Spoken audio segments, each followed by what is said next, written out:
So hello everyone, welcome to easy prep semester classes. आप सभी students अपने third semester की तैयारी बहुत अच्छे से कर रहे होंगे।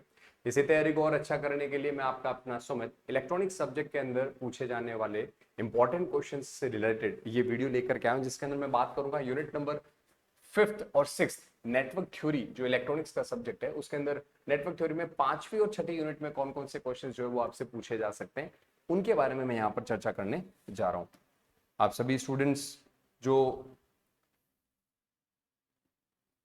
यूनिट 5th और 6th के अंदर जानना चाह रहे हैं वो ध्यान से इस वीडियो को देखें। यूनिट 1 और 2 और 3 और 4 का अलग अलग सेशन यूट्यूब पे ऑलरेडी डाल दिया गया है, आप उन सेशंस को भी देखना ना भूलें। बात करें यूनिट नंबर 5 जो है वो आती है टू पोर्ट नेटवर्क की, टू पोर्ट नेटवर्क की। और यूनिट नंबर 6 जो है वो आपकी आती है नेटवर्क फंक्शन की, नेटवर्क फंक्शन की। मैंने हर एक यूनिट में बताया है, यूनिट नंबर 1st और 2nd में, 3rd और 4th में, सब में दो दो पार्ट आपके सिलेबस में दिए हुए, उनमें से कौन कौन सा पार्ट आप करके अपना काम कर सकते हैं, हर एक यूनिट को मैंने डेप्थ में एनालाइज किया और वहां पर आपको वीवीआई क्वेश्चंस के बारे में बताया। यहाँ पर भी मैं आपको बताने वाला हूँ। यूनिट नंबर 5 और 6 मोस्टली बच्चे छोड़ के चले जाते हैं कि 4 यूनिट कर लेंगे उसमें अपना काम बन जाएगा, मगर मैं फिर भी आपको कुछ कुछ टॉपिक यहाँ बता देता हूँ। अगर वो भी आप कर लेते हैं तो आपको बिल्कुल भी डर नहीं रहेगा कि आपने कोई टॉपिक छोड़ा भी है, फिर भी एग्जाम में आपके मैक्सिमम मार्क्स जो है वो 100% है। बात करते हैं यहाँ पे टू पोर्ट नेटवर्क की। टू पोर्ट नेटवर्क के अंदर आप लोगों को जो जो टॉपिक दिए गए हैं, एक तो मैं यहाँ पर सीधा सीधा आपको बता दूं, 4 तरीके के पैरामीटर हैं, Z, Y, H और ABCD। ये 4 पैरामीटर हैं। इन चारों पैरामीटर में से किसी भी पैरामीटर के बारे में बेसिकली पूछा जा सकता है कि एक्सप्लेन Z पैरामीटर्स। तो आपको एक चीज तो कंफर्म पता होनी चाहिए कि ये पैरामीटर किन किन के फंक्शन है। जैसे ये Z पैरामीटर है तो इसमें इधर V1 V2 रहता है, इधर I1 I2 रहता है, ये Z पैरामीटर का रिलेशन है। Y पैरामीटर में उल्टा रिलेशन है, I1 I2 का उधर V1 V2 के साथ रिलेशन रहता है। हाइब्रिड पैरामीटर के अंदर नीचे वाले दोनों है ना वो शिफ्ट हो जाते हैं ऐसे स्विच, तो V1 I2 का I1 V2 के साथ में रहता है, मतलब कि हाइब्रिड हो गया। और ABCD पैरामीटर के अंदर जो है वो आपके V1 I1 का V2 I2 के साथ में होता है, ये V2 इधर चला जाता है, I1 इधर चला जाता है। अगर ये स्विच हो जाए तो ABCD, और अगर ये स्विच हो जाए आपस में तो हाइब्रिड हो गए। तो ये आप लोगों को 4 पैरामीटर के बारे में पूछा जा सकता है, किसी भी पैरामीटर की इक्वेशन लिखनी और हर एक पैरामीटर के बारे में बताना। जैसे Z11 किसके बराबर होगा, तो ये V1 बटा I1 के बराबर होगा, जहां पर I2 का वैल्यू क्या लेना है, 0 लेना है। तो ऐसे हर एक के बारे में आपसे पूछा जा सकता है इन चारों के अंदर। पहला क्वेश्चन तो ये बनता है। दूसरा यहां पर आप लोगों को सिलेबस में दिया गया है,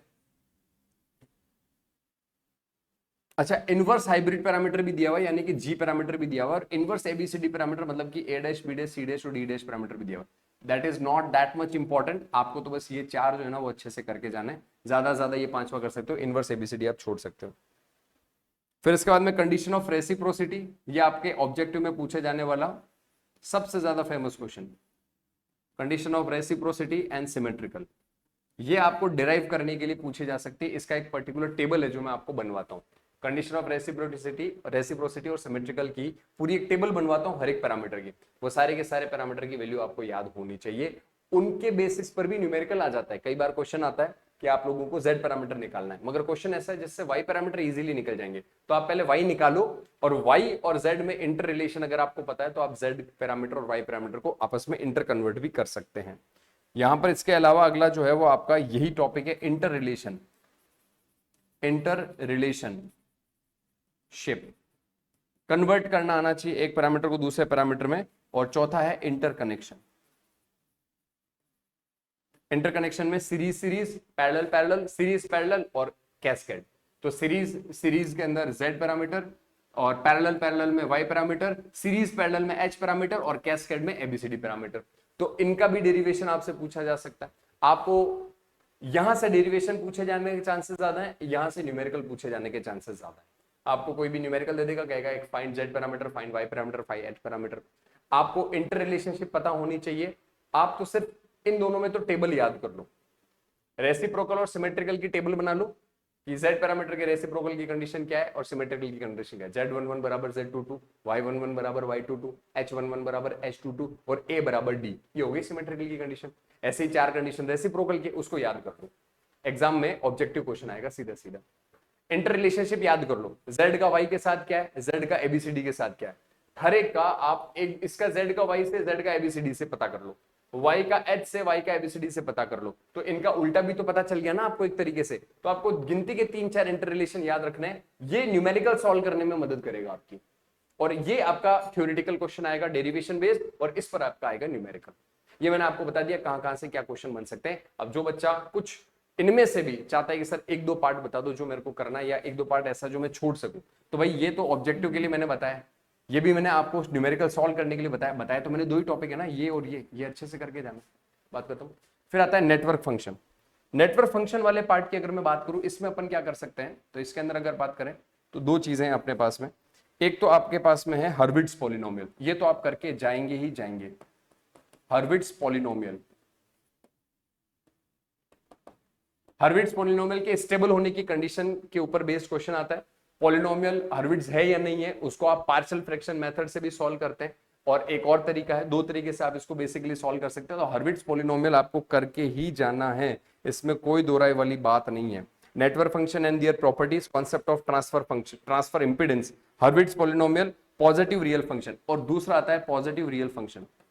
पॉजिटिव रियल फंक्शन चेक करने की कंडीशन होती है, इस पर न्यूमेरिकल आता है भाई। पॉजिटिव रियल फंक्शन पे न्यूमेरिकल आता है, इस पर भी न्यूमेरिकल आएगा, ये तो पूरी यूनिटी न्यूमेरिकल की है। और तीसरा आपके पास में foster form, foster first and second, और क्यूअर फर्स्ट एंड सेकंड। ये मैंने आप लोगों को एग्जाम बूस्टर बैच में सारा कराया। पॉजिटिव रियल फंक्शन है या नहीं है चेक करना सिखाया, हर्विट्ज पॉलिनोमियल की स्टेबिलिटी कंडीशन और हर्विट्ज पॉलिनोमियल हर्विट्ज है या नहीं है ये चेक करना आपको सिखाया। फॉस्टर फर्स्ट सेकंड और क्यूअर फर्स्ट सेकंड की न्यूमेरिकल भी कराएं। ये दोनों तो करके ही जाएं, इन दोनों में से कोई एक आएगा और इन दोनों में से कोई एक आएगा, ये कटु सत्य है।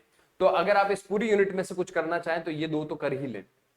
एक क्वेश्चन आपका अटेम्प्ट हो जाएगा 7 नंबर का, इस वाले को आप चाहें तो छोड़ सकते हैं, काफी टफ पड़ता है ये अगर आप लास्ट मोमेंट पे हैं तो, अदरवाइज तो मैं तो चाहता हूं आप सारा ही करके जाएं। क्लियर? तो इस तरीके से मैंने आप लोगों को ये बताया यूनिट नंबर 4 और 5 में आपके लिए क्या क्या इंपॉर्टेंट बनता है।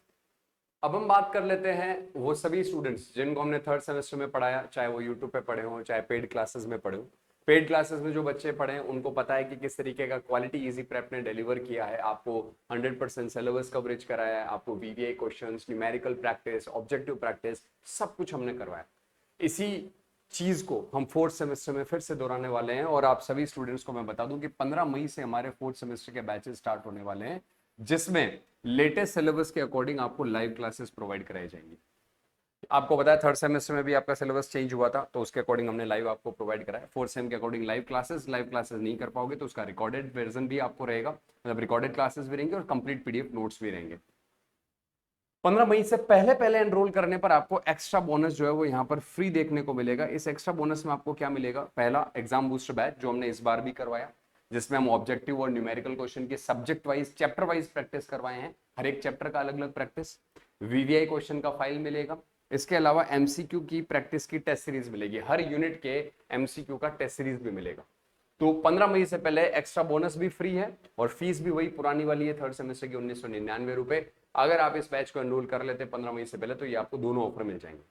अगर आप 3rd सेमेस्टर के बाद में 4th प्लस 5th सेमेस्टर दोनों लेना चाह रहे हैं कि सर 3rd सेमेस्टर बहुत अच्छा गया हमारा, 4th प्लस 5th का कॉम्बो लेना चाहे तो 500 रुपए का और फायदा है, 3499 में आपको पूरा बैच मिल जाएगा।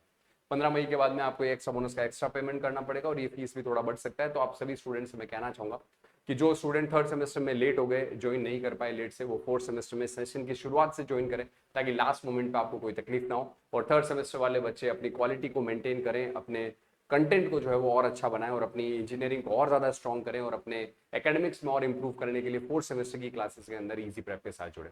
इस वीडियो के अंदर इतना ही। Have a nice day, thank you so much.